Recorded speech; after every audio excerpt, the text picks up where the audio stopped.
in Mademoiselle and the New York Post, with her bosoms on display and her lips as swollen as a vampire about to suck some blood. He had telephoned Winchell at the Stork a month ago. The captains didn't have to bother carrying a big black clunky phone into the cub room. Winchell always had a black telephone near him at table 50. He took Eugene O'Neill's call.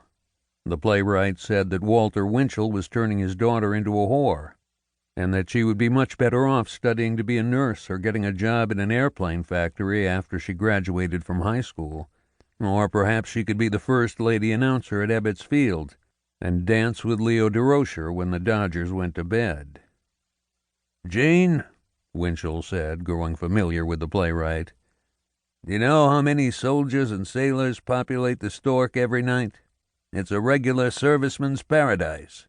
And your luscious daughter, sir, gives them a few moments of delight just by sitting at the debutante's table and dancing the rumba with a general or two. I wouldn't let your little girl dance with DeRocher. Good night, Mr. O'Neill," he shouted within earshot of the entire cub room. And he didn't attack O'Neill in his column when he could have. The Iceman never cometh. He wouldn't dare.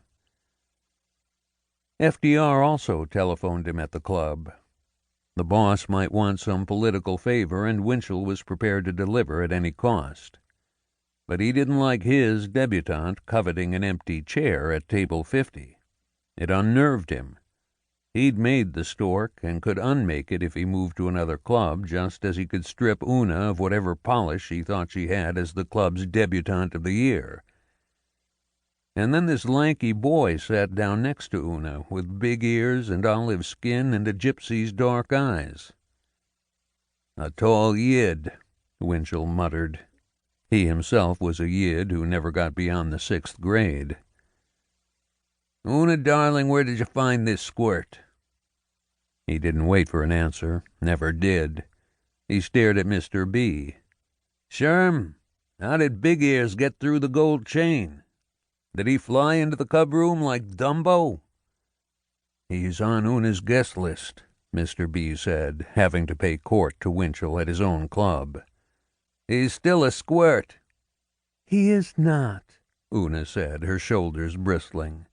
"He's one of my beaux. Sonny Salinger, the short story writer. And you can call him Jerry or J.D. if you like." "I'll call him Squirt." Costello had to intervene. "Winchell, be nice to the kid. This isn't a barroom brawl. Apologize to Una and her boyfriend." Frank Costello didn't own the Stork Club, even if some people thought he did. But he owned Manhattan. Every mobster south of Boston paid fealty to him. "Apologize," Costello sang, with a slight scratch of menace in his musical voice. "I can't," Winchell said. "It's not in my nature, Mr. Frank." "Sir," Sonny said, standing up and towering over the table at 6 feet 2.5, "I can defend myself." "Call me Frank," Costello said. "You're a writer, and you should be afraid of Winchell. He could wreck your career. That's what he is, a wrecker." "Damn right," Winchell said. Una panicked over her latest cavalier. "Jerry's had a story accepted by the New Yorker. They had to postpone the story on account of Pearl Harbor.